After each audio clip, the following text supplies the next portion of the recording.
पे ये Indian political map है। ये बहुत ही यूजफुल होता है आपको बहुत सारे टॉपिक्स में, इंटरनेशनल रिलेशंस में, आपका पॉलिटी में, गवर्नेंस में, आप में ज्योग्राफी में, हर चीज़ में यूजफुल होता है। तो चीज़ है टाइम टेबल।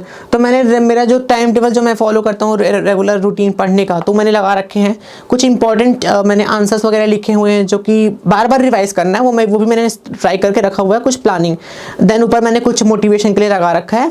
रिवीजन यही होता है कि आप एक चीज़ होती है कि आप दिन में जो पढ़े वही रात में एक बार रिवाइज करके फिर सो गए, ठीक है। और दूसरा रिवीजन होता है कि हफ्ते में एक बार पूरा कि देख ले भाई हफ्ते में क्या क्या पढ़े हैं, ठीक है। कि पहले मैंने ध्येय का किया था, तो ध्येय की बहुत सारी फैकल्टी हैं, जैसे कि उनके जो है ना विनय सर वगैरह हैं, तो उनको मैं पहले से यूट्यूब में फॉलो कर रहा था, तो मुझे लगा कि हाँ ये तो बहुत हेल्प करते हैं। फिर मैंने बाजीराव में भी देखा कुछ फैकल्टीज़ हैं वो यूट्यूब वगैरह मैंने देखे वीडियोज़ वगैरह के बहुत हेल्प करते हैं। तो मैं हेलो एवरीवन, मेरा नाम आदित्य पांडे है और मैं यहाँ दिल्ली करोल बाग में रह करके यूपीएससी की प्रिपरेशन कर रहा हूँ। चलिए मैं आपको अपने रूम का टूर कराता हूँ। सबसे पहले आते हैं स्टडी टेबल के पास वाली वॉल में। यहाँ पे मैंने स्टिकी कुछ पेपर्स लगाए हुए हैं जिसमें मैंने इंपॉर्टेंट थिंकर्स के लिखे हुए हैं, जैसे कि कुछ वर्ल्ड के थिंकर्स और कुछ इंडिया के थिंकर्स। तो ये एथिक्स पेपर के लिए इंपॉर्टेंट होते हैं। तो ऐसा टेबल के पास लगा देने से रेगुलरली हमारे नज़रों पे वो जाते हैं और वो हमें दिमाग पे स्ट्राइक करते हैं और हम बहुत ज़्यादा जो है अपने दिमाग में जो है आता है और आप प्रिपरेशन के लिए यूजफुल हो सकता है। देन उसके बाद आते हैं स्टडी टेबल पे। स्टडी टेबल पे मेरा यहाँ पे सबसे पहले लैपटॉप आपको दिखेगा। लैपटॉप यहाँ पे क्योंकि मैं ऑफलाइन के साथ साथ ऑनलाइन क्लासेस भी कुछ लेता हूँ, तो लैपटॉप प्रिपरेशन में इस तरीके से यूजफुल हो सकता है, ठीक है। देन उसके बाद यहाँ पे मैंने कुछ बुक्स रखे हुए हैं बुक्स प्रिपरेशन के लिए, जैसे कि यहाँ पे मॉडर्न हिस्ट्री है, पॉलिटी है, यहाँ पे एनवायरमेंट एंड इकोलॉजी है, हिस्ट्री है, सोसाइटी है, स्पेक्ट्रम सबसे इंपॉर्टेंट यहाँ पे रखी हुई है। तो ये बुक्स कुछ इंपॉर्टेंट रखी हुई है। देन उसके बाद ग्लोब है। ग्लोब बहुत इंपॉर्टेंट होता है यूपीएससी में प्रिपरेशन में, क्योंकि ज्योग्राफी में भी हेल्प कर सकता है, प्लस आपको एनवायरमेंट एंड इकोलॉजी में भी बहुत सारे टॉपिक्स में हेल्प करता है। तो ग्लोब रखना बहुत इंपॉर्टेंट है।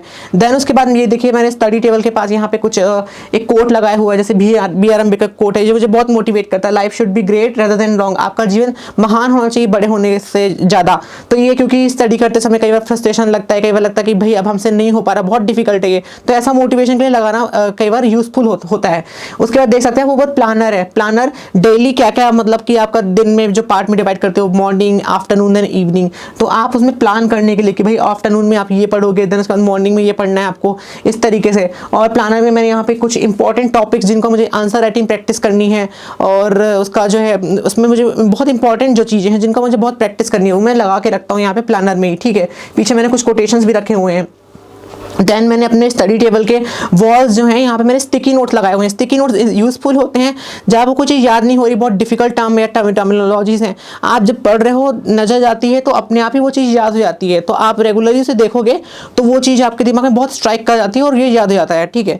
देन वहाँ पे स्टडी टेबल में कुछ यूजफुल चीज़ें हैं जैसे कि जो कि आपके नोट्स बनाने में काम आती हैं, जैसे कि ये हाईलाइटर्स रखे हुए हैं, पेन स्टैंड है और कुछ ऐसी बुक हैं जो आप पढ़ाई करिकुलम से बाहर भी आप कुछ पढ़ सकते हो, जैसे कि मैंने ये रिटायर्ड सिविल सर्वेंट की बुक एक रखी हुई है, ठीक है, आप देख सकते हो। और ये मेरा रेगुलर प्लान करने के लिए एक डायरी है कि रेगुलरली क्या क्या मुझे प्लानिंग करनी है, कितना क्या क्या डेली मुझे रूटीन बनानी है, ठीक है। ये आपके टेबल में होनी ही चाहिए।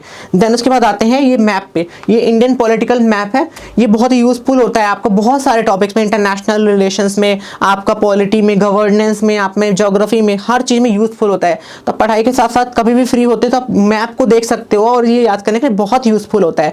देन उसके बाद आते हैं मेरा स्टडी यहाँ पे बुक स्टैंड है। ये केवल ज्योग्राफी के मेरे सारे नोट्स हैं, ज्योग्राफी एनवायरमेंट एंड इकोलॉजी के। ये सारी नीचे बुक्स हैं, एटलस है और ऊपर मेरे सेल्फ नोट्स जो मैंने खुद से बना रखे हैं, ठीक है। तो खुद से बनाना नोट्स बहुत इंपॉर्टेंट होता है यूपीएससी प्रिपरेशन में। देन उसके बाद वहाँ पे कुछ ये मैंने सिलेबस चिपका के रखा हुआ है। सिलेबस क्योंकि यूपीएससी की प्रिपरेशन सबसे इंपॉर्टेंट चीज़ होती है, आपका जो गाइडेंस देती है वो सिलेबस होता है। तो आप सिलेबस को रखिए इस तरीके से। मैंने सिलेबस को यहाँ पे ध्यान में रखा हुआ है, तो सिलेबस बहुत इंपॉर्टेंट होता है। देन उसके बाद कुछ मोटिवेशन के लिए मैंने लगा रखा है, जैसे कि वो लीगल सिंबल है, कुछ मैंने कोटेशंस लगा रखे हैं। कोटेशंस आपको एसए में और एथिक्स में हेल्प करते हैं, तो मैंने इसके लिए मैंने कोटेशंस लगा रखे हैं, तो ये बहुत इंपॉर्टेंट है। देन उसके बाद मेरा यहाँ पे है पिन बोर्ड। पिन बोर्ड पे दिखाते हैं। पिन बोर्ड पे मैंने बहुत सारी चीज़ें हैं। सबसे पहला चीज़ है टाइम टेबल। तो मैंने मेरा जो टाइम टेबल जो मैं फॉलो करता हूँ रेगुलर रूटीन पढ़ने का, तो मैंने लगा रखे हैं कुछ इंपॉर्टेंट मैंने आंसर्स वगैरह लिखे हुए हैं जो कि बार बार रिवाइज करना है, वो भी मैंने ट्राई करके रखा हुआ है। कुछ प्लानिंग, देन ऊपर मैंने कुछ मोटिवेशन के लिए लगा रखा है।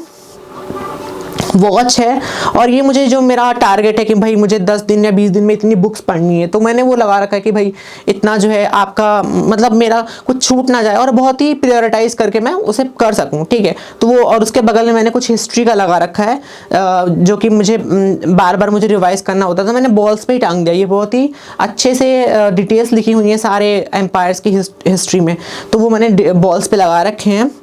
और ये छोटा सा मेरे रूम में एक छोटा सा किचन है, ताकि मैं ब्रेकफास्ट वगैरह प्रिपेयर कर सकूँ, चाय बना सकूँ प्रिपरेशन के बीच में, वो सब चीज़ें हैं।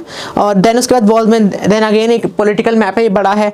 उसके बाद यहाँ पे वर्ल्ड पॉलिटिकल मैप है, ये इंटरनेशनल रिलेशन बहुत इंपॉर्टेंट है और ज्योग्राफी में भी बहुत इंपॉर्टेंट होता है। तो map is one of the must do thing in UPSC, तो मैप है यहाँ पे।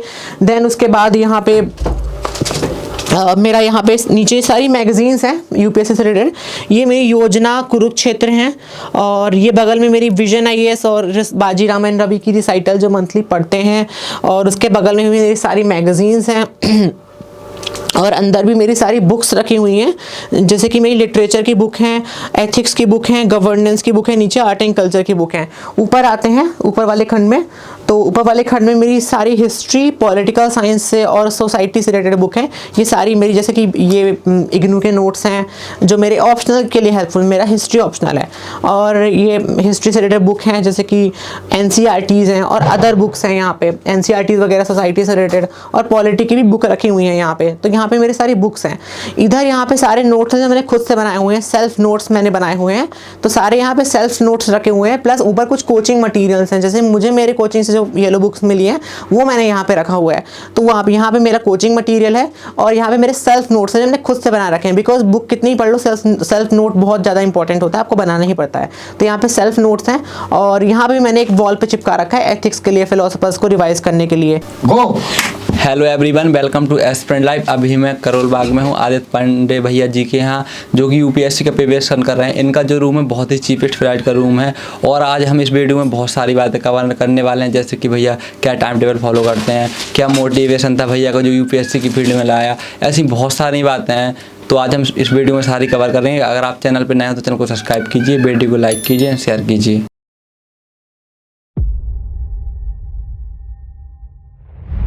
भैया आपका नाम? मेरा नाम आदित्य पांडे है। भैया आपका मीडियम और एजुकेशन बैकग्राउंड क्या है? मेरा मीडियम इंग्लिश मीडियम है और एजुकेशन बैकग्राउंड है। मैंने ज्योग्राफी मेजर्स किया है एजुकेशन में और माइनर हिस्ट्री में। आप यूपीएससी का प्रिपरेशन कितने दिनों से कर रहे हैं, और आपने कोई अभी तक भी अटेम्प्ट दिया है या नहीं दिया? अभी तो मेरा ग्रेजुएशन ही हुआ है, तो मैंने अभी कोई अटेम्प्ट नहीं दिए। बाकी मैंने थोड़ा बहुत प्रिपरेशन अपने कॉलेज के दिनों से ही स्टार्ट कर दिया था। जैसे कि आप कॉलेज के दिनों से प्रिपरेशन स्टार्ट कर दिया था, तो कॉलेज का भी पढ़ना होता होगा, यूपीएससी का भी कोर्सेस है, तो कैसे मैनेज करते थे आप इन सब चीज़ों को? मैनेज करने के लिए तो मैंने यही स्ट्रेटजी बनाया था कॉलेज के पहले, कि मैं वही सब्जेक्ट कॉलेज में ऑप्ट करूँ जो कि मतलब यूपीएससी के लिए इंपॉर्टेंट, जैसे ज्योग्राफी, हिस्ट्री, और भी मैंने सब्जेक्ट्स वही ऑप्ट किए जो यूपीएससी के लिए। तो और उसके अलावा जो यूपीएससी की प्रिपरेशन है वो मैं वीकेंड्स में करता था, कि वीकेंड्स में हम थोड़ा बहुत यूपीएससी सिलेबस से पढ़ लें। और न्यूज़पेपर रीडिंग बहुत इंपॉर्टेंट होती है, तो पहले से ही मैंने न्यूज़पेपर रीडिंग स्टार्ट कर दिया था। तो कॉलेज के टाइम बैलेंस करने का यही होता है कि आप थोड़ा बहुत ओरिएंटेशन स्टार्ट कर सकते हैं, जैसे कि न्यूज़पेपर रीडिंग होती है, और न्यूज़पेपर रीडिंग के साथ साथ आप जो है थोड़ा बहुत न्यूज़ देख सकते हो, राज्यसभा टीवी वगैरह, और अपने सब्जेक्ट्स को स्ट्रॉन्ग करना। तो जो भी सब्जेक्ट्स आप पढ़ रहे हो तो उससे मतलब आप रिसर्च करो, और आप जो है राइटिंग वगैरह सब सीख सकते हो। तो कॉलेज के टाइम पे ऐसे ही प्रिपरेशन स्टार्ट हो सकती है। और आपने भाई अपना ऑप्शनल क्या रखा है? मैंने अपना ऑप्शनल हिस्ट्री रखा है। क्या सोच के आपने हिस्ट्री रखा कि मुझे कितना हेल्पफुल हो सकता है यूपीएससी की जर्नी में? हाँ, हिस्ट्री ऑप्शनल तो मेरा मतलब लेने का सबसे बड़ा रीज़न तो इंटरेस्ट ही था, क्योंकि मैंने कॉलेज में भी हिस्ट्री पढ़ा है। और हिस्ट्री क्योंकि मुझे खुद आर्ट वर्क वगैरह बहुत पसंद है, तो मुझे इंडिया का जितना भी कल्चर, आर्ट, फोक आर्ट वगैरह सब कुछ बहुत पसंद है। तो हिस्ट्री पढ़ने का मोटिवेशन यही था कि मुझे ज़्यादा ये पढ़ना, हिस्ट्री पढ़ना बहुत बड़ा बेस बना देता है आर्ट एंड कल्चर जानने के लिए। तो ये मेरा मोटिवेशन था कि ज़्यादा से ज़्यादा हिस्ट्री पढ़ूंगा तो बहुत अच्छा मुझे बेस बन जाएगा आर्ट एंड कल्चर वगैरह का। और यूपीएससी में भी हिस्ट्री बहुत हेल्पफुल करता है। ऑप्शनल के अलावा जनरल स्टडीज़ में भी इसका बहुत बड़ा सिलेबस है, और प्लस ये ऐसे में भी बहुत हेल्प करता है। जैसे कि आप बहुत ही रूरल बैकग्राउंड से सतना साइड से बिलोंग करते हो, तो आपने बचपन से सोच रखा था तो मुझे यूपीएससी की फील्ड में जाना है, या आपका कोई अलग से कोई मोटिवेशन था? मुझे बचपन से ही मतलब सोशल सर्विस में बहुत इंटरेस्ट था, तो लेकिन ये नहीं पता था कि सिविल सर्विसेज एक बहुत बड़ा प्लेटफॉर्म देता है। तो मेरा टेंथ का एग्ज़ाम हुआ था, 11th में था मैं, तो उस टाइम पे ही मतलब टीना मैम का रिजल्ट आया था, तो मेरे पापा लेके आए थे न्यूज़पेपर और दिखाए थे कि ये भी बहुत बड़ी फील्ड है और ऐसा अच्छा कर सकते हो परफॉर्म। तो उसी टाइम से ही, क्योंकि पापा मेरे और मतलब घर के गार्जियन वगैरह मोटिवेट करना चालू कर दिए थे, क्योंकि मैं स्कूल में भी अच्छा स्टूडेंट था, तो ऐसे ही मोटिवेशन मिलता रहा कि मैं अपना पढ़ाई में अच्छा करूँ और मुझे मतलब एक एंड गोल मेरा सिविल सर्विसेज होगा। तो वैसे ही घर के लोग मोटिवेट किए और धीरे धीरे फिर मेरे स्कूल के टीचर्स भी मोटिवेट करने लगे, फिर बाद में कॉलेज के टीचर्स ने भी बहुत मोटिवेट किया। तो इस तरीके से मेरा पूरा जर्नी बनता गया। आपने अभी कोई कोचिंग ले रखा है?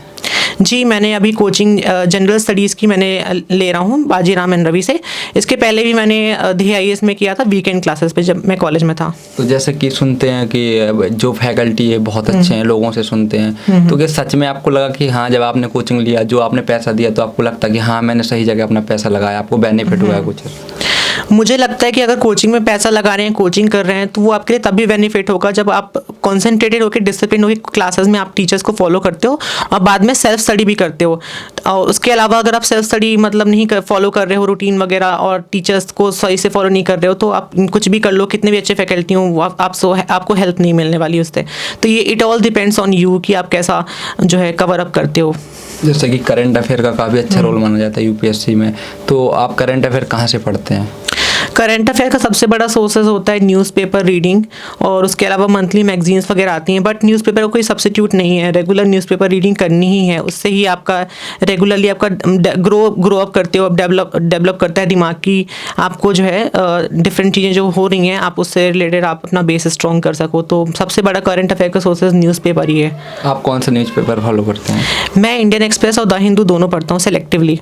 आप क्या स्ट्रेटेजी फॉलो करते हैं न्यूज़पेपर की? नहीं, जो डेली रूटीन की तो ऐसे कुछ मतलब डिफरेंट नहीं है, वैसे जैसे नॉर्मल सबकी रूटीन हो, सारे एस्पिरेंट्स की होती है कि न्यूज़पेपर रीडिंग करना, देन उसके बाद आप अपना जो है जो बेसिक सोर्सेज आप उनको पढ़ो, रिवीजन करो, थोड़ा ऑप्शनल रेगुलर पढ़ो, और जो भी क्लासेस में पढ़ाया जा रहा है उसका रिवीजन करना, तो और रेगुलरली लिख के पढ़ाई करना। तो ये मेरा रेगुलर का स्ट्रेटजी रहता है। और टाइम टेबल क्या फॉलो करते हो? टाइम टेबल मेरा वही एक नॉर्मल एस्पिरेंट की तरह, दिन में 7 से 8 घंटे पढ़ने का, कोचिंग के अलावा, ठीक है। तो ये रहता है। तो मैं जो है मैं दिन में पढ़ना ज़्यादा प्रेफर करता हूँ, तो मैं रात में जल्दी सोता हूँ और दिन में उठ करके अपना जो है न्यूज़पेपर से स्टार्ट होता है ऑप्शनल पढ़ना, देन उसके बाद सारा बाकी सब्जेक्ट्स का पढ़ना, और ऐसा करके मेरा रूटीन रहता है शाम तक का। और अगर कई बार मतलब जो हुआ तो मैं कुछ डिफरेंट अपनी हॉबी भी परस्यू कर लेता हूँ। जैसे कि कभी कभी लगता है पढ़ रहे होते हैं तो काफ़ी डिमोटिवेट हो जाते हैं, तो आप पढ़ने के लिए मोटिवेशन कहाँ से लाते हैं? जी, डिमोटिवेट तो ये क्योंकि एग्ज़ाम बहुत टफ है और यहाँ पे बहुत सारा चैलेंजिंग चीज़ है, तो एस्पिरेंट्स का डिमोटिवेटेड होना बहुत नेचुरल है। तो इसके लिए सबसे बड़ी चीज़ ये होती है कि आप सबसे पहले ये दिमाग में रखें कि आप कर क्यों रहे हो। तो जब तक आपके दिमाग में ये नहीं रहे कि आप कर क्यों रहे हो, तो आप डिमोटिवेटेड होते रहोगे। तो सबसे पहली चीज़ होती है कि आप अपना जो है ना एम टारगेट रखो कि हम इसलिए कर रहे हैं, क्लियरिटी रखो। दूसरी चीज़ होती है कि हम हॉबीज़ को परस्यू करें। जैसे कि मुझे आर्ट वर्क बहुत पसंद है, तो मैंने उसे छोड़ा नहीं है। प्रिपरेशन के दौरान भी मैंने टाइम निकाल के अपना जो है पेंटिंग्स वगैरह करा है मैंने। तो इससे बहुत ज़्यादा एनर्जेटिक इंसान हो जाता है। आपकी जो भी हॉबीज़ हैं वो आप कर सकते हो प्रिपरेशन के दौरान, आप ब्रेक ले करके, तो ये बहुत अच्छा होता है प्रिपरेशन के लिए। और इससे आप डिमोटिवेटेड भी नहीं रहोगे और कंसिस्टेंसी बनी रहेगी। कंसिस्टेंसी बहुत ज़रूरी होती है एग्जाम के लिए। मतलब ऐसा नहीं कि एक दिन 2 दिन बहुत ज़्यादा पढ़ लिया, फिर तीसरे दिन आप बिल्कुल नहीं पढ़ रहे। यहाँ पे आप कंसिस्टेंसी बनाना पड़ता है, तो उसके लिए ज़रूरी ब्रेक्स लेना प्रॉपर्ली और हॉबीज़ को परस्यू करना। इससे आप डिमोटिवेटेड भी नहीं होते हो। जैसे कि जितने भी होते हैं UPSC पे एस्पिरेंट जो भी एग्ज़ाम देते हैं स्टूडेंट, तो रिवीजन एक बेस्ट पार्ट माना जाता है स्टडी का। तो आप रिवीजन किस प्रकार से करते हो? रिवीजन यही होता है कि आप एक चीज़ होती है कि आप दिन में जो पढ़े वही रात में एक बार रिवाइज करके फिर सो गए, ठीक है। और दूसरा रिवीजन होता है कि हफ्ते में एक बार पूरा कि देख ले भाई हफ्ते में क्या क्या पढ़े हैं, ठीक है। और तीसरा होता है कि 15-20 दिन में, या फिर कोई आप टेस्ट देने जा रहे हो, जैसे कि मैंने विजन का टेस्ट ज्वाइन किया है, तो आप उस टेस्ट के हिसाब से, मेरा 15 दिन में टेस्ट होता है, तो 15 दिन में वो रिवाइज करके मैं टेस्ट दे दिया। तो रिवीजन का एक सबसे बड़ा स्ट्रैटेजी ये हो सकता है कि टेस्ट देना। तो आप कोई भी टेस्ट फॉलो करो, आप मार्केट से भी टेस्ट पेपर खरीद सकते हो और उसके हिसाब से बना लो कि भाई मुझे ये पढ़ के फिर टेस्ट देना देना है तो वो बहुत अच्छा रिवीजन होता है। तो आप रिवीजन की यही स्ट्रेटजी फॉलो कर सकते हैं। जैसे कि आप दिल्ली में नए नए होंगे तो आपने कोचिंग तो वैसे ली रखी हैं, तो क्या आपने स्टूडेंट से पूछा बाहर मार्केट में निकल के कि ये कोचिंग बेस्ट है, या आए आपने डायरेक्ट ही ऑनलाइन देख के ऐसे कोचिंग ले लें? मैंने तो जो स्टूडेंट्स मैंने ऑनलाइन ही देखा था, जो स्टूडेंट्स कर चुके हैं कोचिंग, और मैंने वैसे फैकल्टीज़ को देखा था। जैसे कि पहले मैंने देख के किया था, तो देख की बहुत सारी फैकल्टी हैं, जैसे कि उनके जो है ना विनय सर वगैरह हैं, तो उनको मैं पहले से यूट्यूब में फॉलो कर रहा था, तो मुझे लगा कि हाँ ये तो बहुत हेल्प करते हैं। फिर मैंने बाजीराव में भी देखा कुछ फैकल्टीज़ हैं, वो यूट्यूब वगैरह मैंने देखे वीडियोज़ वगैरह के, बहुत हेल्प करते हैं।